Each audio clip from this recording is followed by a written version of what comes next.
سلام. سلام علیکم. خوش اومدین دوباره به چنل آریاتا. یه سوالی میخوام مطرح کنم. چرا مجموعه ونوم 3 خب و ونوم ادی براک اونجوری که باید و شاید نچسبید؟ یعنی واسط جالب نبود این سگانه؟ نه، حتی احساس میکردم گاهم به شعور مخاطب توهین میشد. حق داری. بریم داشته باشیم. با ما همراه باشید. لایک و ساب و زنگوله. برو بریم.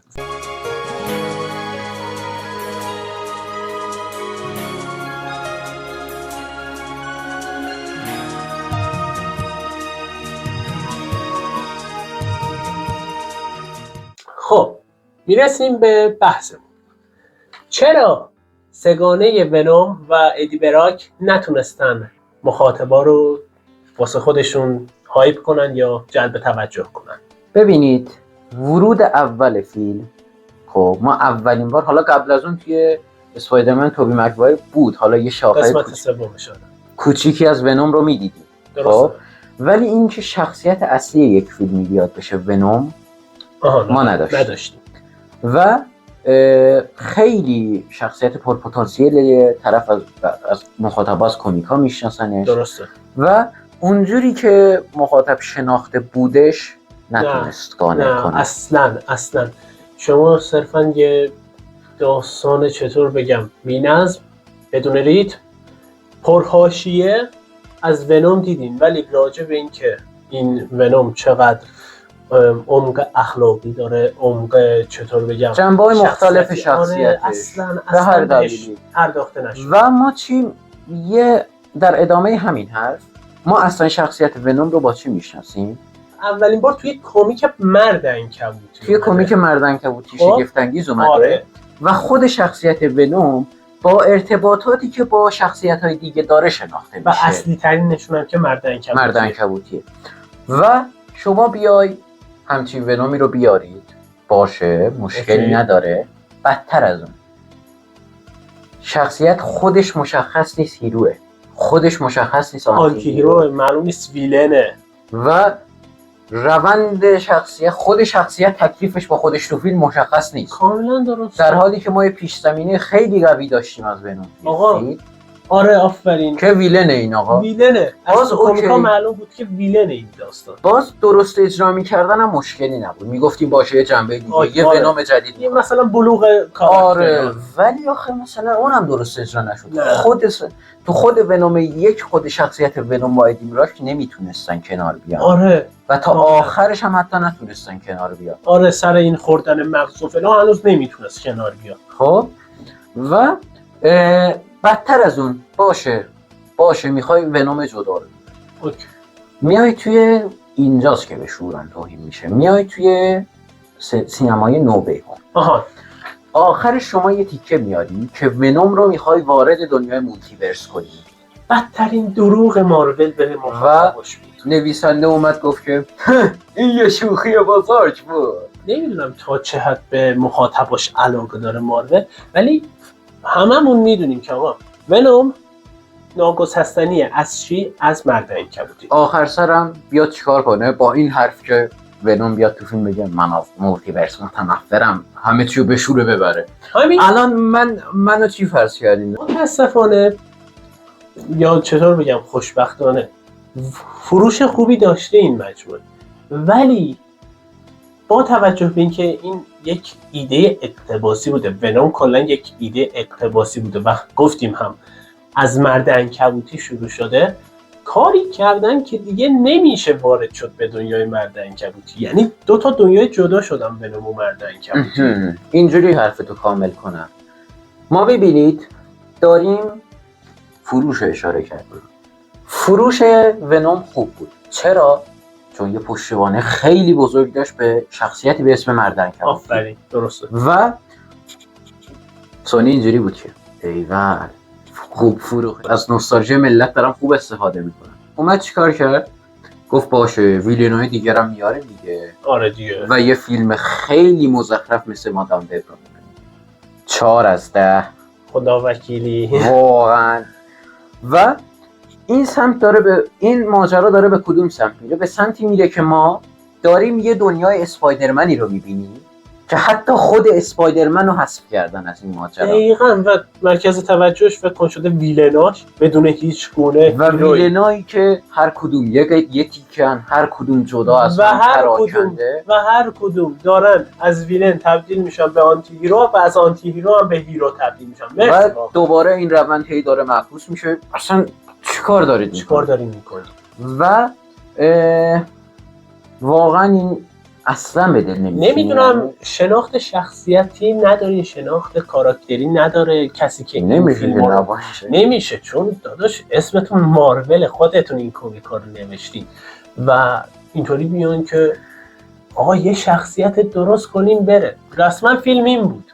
آره یه دلیل دیگه این که به ذهنم میرسه چرا به دل نمی‌نشست. ببینید ما یه شخصیت خیلی قوی دیگه داشتیم که نول بود. آفرین. خب و کل یه پیش زمینه خیلی قوی هم داره. اصلا یه کمیکی داریم به نام نول کینگ این بلک. آره پادشاه سیاه‌پوش. و کل فیلم اینجوریه که از ترس اینه که نول داره میاد. وای خدا نول میاد، تاریکی میاره، فلان میاره، این بلا رو میاره. آخرش یه دونه انگار که مثلا چراغ قوه روشن کردن ازش فرار کردن. مگه میشه؟ نول ما یه ویلن برای یه آنتی هیروی که داره هیرو میشه. خب وضعیت خود اون ویلنه مشخص نیست. تو کل فیلم ما 4 دقیقه است اونم سرش پایین اینجوری داره دستور میده یه چیزی هم گرفته دستش، فقط داره دست شمشیر تاریکی رو گرفته دستش. برید اینا رو برای من بیارید، کدکس منو بیارید.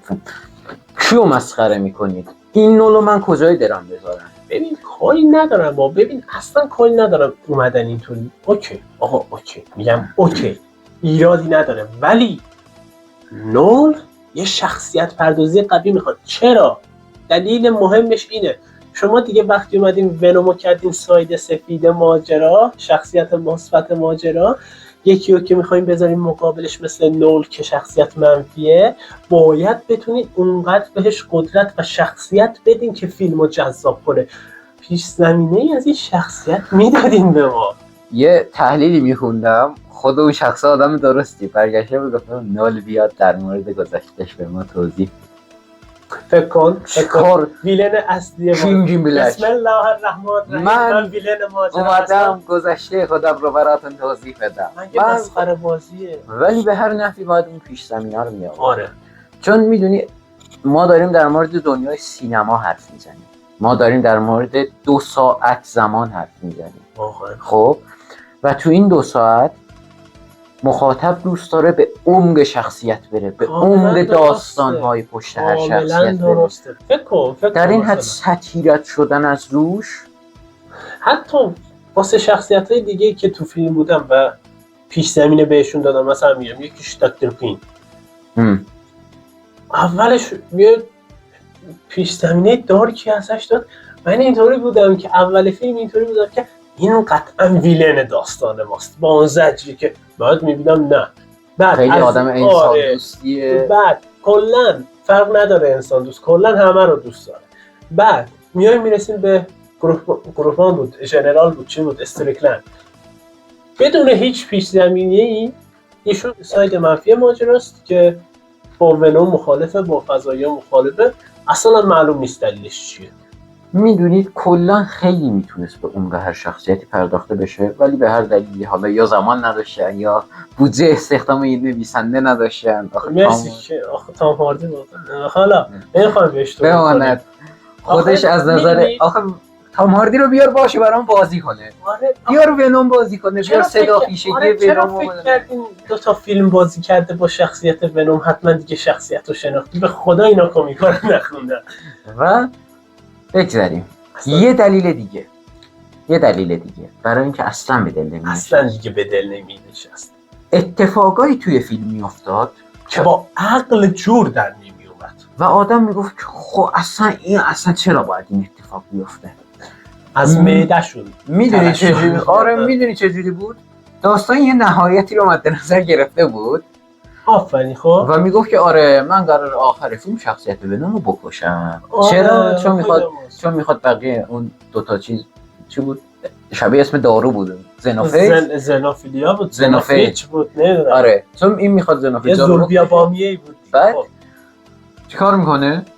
من قرار اینو بکشم، حالا به هر طریقی وسط ونوم عقلش از دست میده، میره میرقصه. میس چن اصلا اونجا چرا باید میس چن اصلا اونجا باشه؟ میدونین چی داریم یه خانواده‌ای رو وسط میبینیم که میاد همراه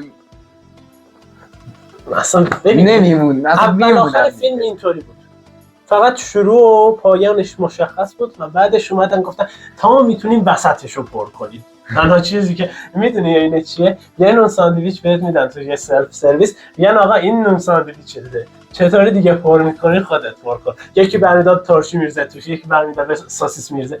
دقیقاً شده بود این فیلم، شده بود همین در هم و بر هم. چیزی نداشت. آقا اوکی شما میگین در آخرش نه داداش داری اشتباه میکنی، آخرش اومدن ونومو کشتن.